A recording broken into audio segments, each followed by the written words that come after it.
Hey, good morning everyone, and welcome to our kids ministry time this morning. We want to start today by thinking about something that is absolutely impossible. Now, you probably have some examples, so just take 3 seconds and think of something that would be impossible for you to do, that you just absolutely could not do it. Have you thought of one? There's lots of things we could say it's about. It's impossible for me to fly without an airplane.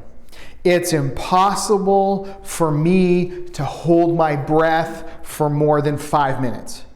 Actually, I don't even think I could do 2 minutes, right? You know else, something that would be impossible? It would be absolutely impossible for this here, this popcorn. You see that? This like Jiffy popcorn. It would be absolutely impossible for it to pop all by itself. Like just if you blink and all of a sudden, boom, popcorn. Right, like absolutely impossible for it to be popped. Now you're thinking, wait a minute, all of a sudden there's popped popcorn there. How did that happen? Well, it is impossible for it to pop by itself. Well, some of you would have noticed, hey, I think the video glitched. Right, because I brought up a popcorn and cut out where I had under my counter, popped, right? There was this. I took that, hit it down below, and brought out the popped. Right? Now, we can play tricks to make the impossible seem possible. But there's a lot in our world that's just absolutely impossible. And we want to talk about something today that might be kind of seem impossible. And I want to make sure that we're very clear that there's something that's just never, it's something that's not going to ever happen. And that thing relates to God. Because God will never stop loving you. It's like impossible for God to stop loving people. Now you might think, well, God can do anything, right? Well, maybe he can, but he promises us over and over and over again in the Bible that he will always love us. And that's a promise that we need to remember. And so we're going to look at some examples from the Bible today about how God kept loving people even though they made mistakes. They sinned. They messed up big time. And so if you remember 2 weeks ago, right, we talked about how God made everything, right? He made the sun, the moon, the stars. He made mountains. He made oceans. He made you and me and plants and everything, right? Part of that creation is that he made the first person, a man named Adam, right? And so then Adam was alone for a little while, and God realized, you know what? Adam shouldn't be alone. Adam needs to have other people. So God took Adam, caused him to have a really deep sleep, and then God took out part of Adam. He actually took the rib. You know where the ribs are? They're like your part of your chest. You just kind of feel like in here. It's called bony. That's your ribs. And so God took part of that from Adam, and he formed a woman. Then, and this is cool, God said to Adam, okay, give her a name. So Adam thinks, and he goes, let's call her Eve.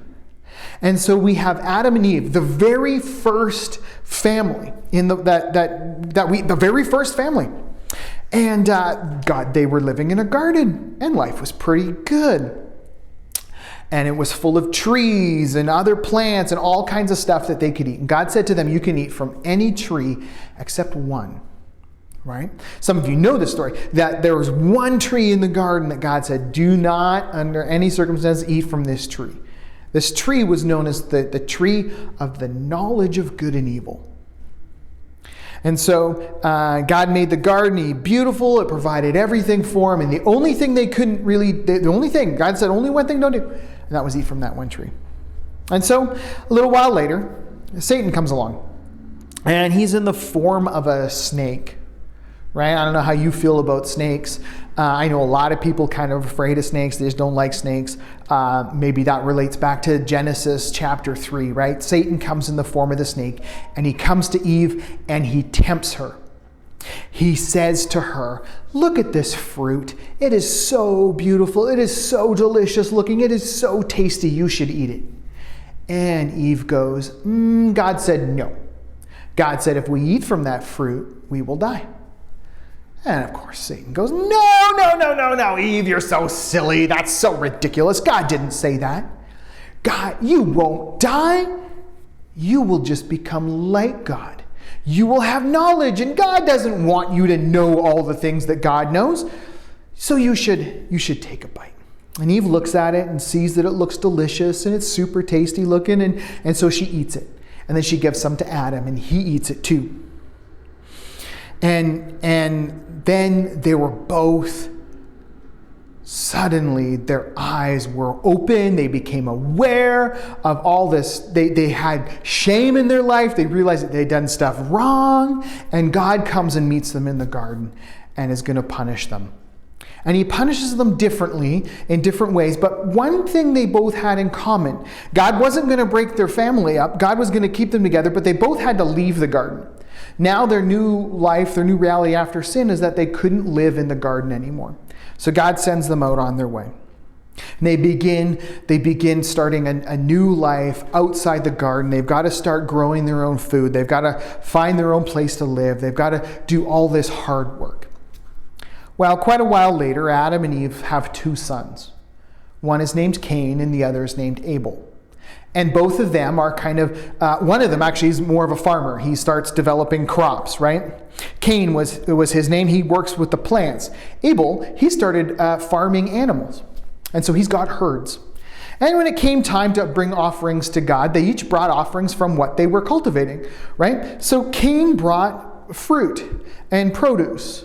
And Abel then brought, some of the choice animals from his herd, and they offer them up as offerings to God. Cain, though, brought it only because he brought it because he had to. He didn't bring it joyfully with a good attitude, but Abel did. Abel came, brought the offering to God, and he brought the best stuff, and he was happy to do so. And as a result of the way in which they brought their offerings, God was really pleased with Abel. And God told Cain he should be more like his brother. Well, Cain didn't take that news very well. He got really jealous and he got angry. And as a result of his anger and his jealousy, he murdered his brother. And so now we have in the Bible the first family and the first murder all in one. And God too came and had to punish Cain for killing his brother.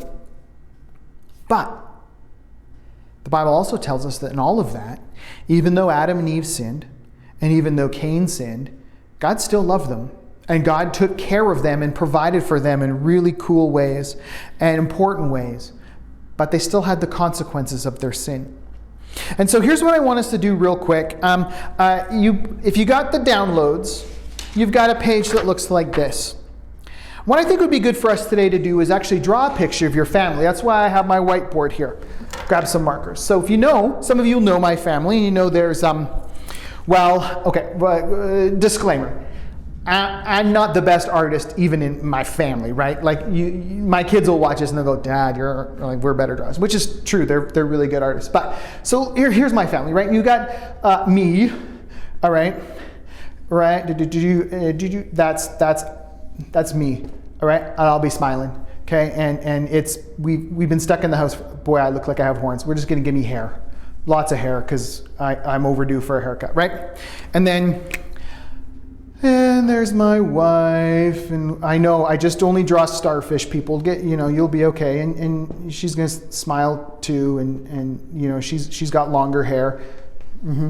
And then I might run out of room, but then there's Micaiah, and she's right like that, and then we'll go back to green for Ezra, right?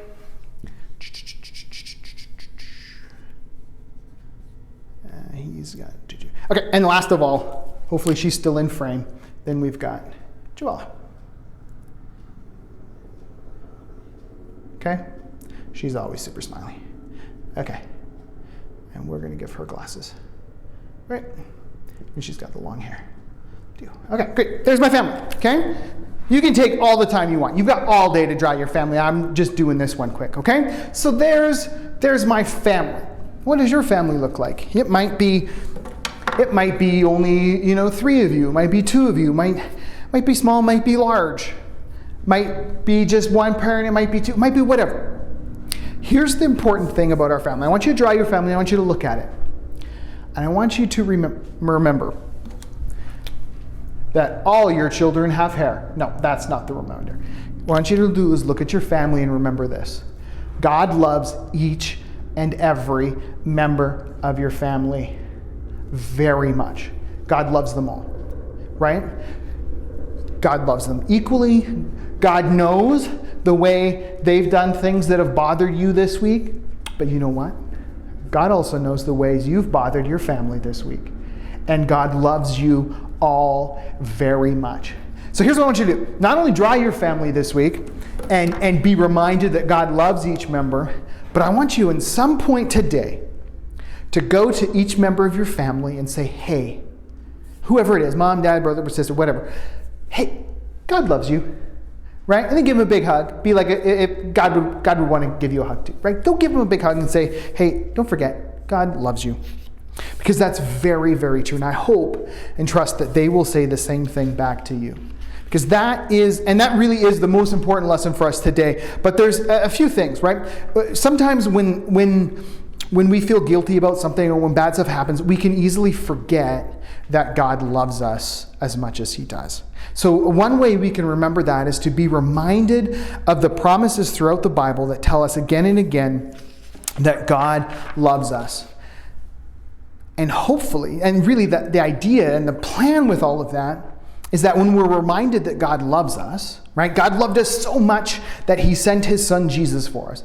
And when we remember that, the hope or I guess really it should move us, inspire us, motivate us, make us want to obey him and love him back.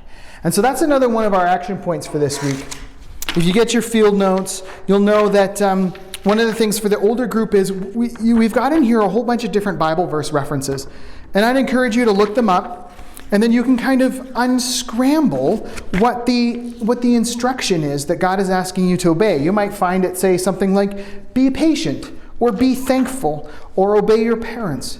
There are a few things in the Bible that we are asked to follow, right? That are just part of being part of God's family.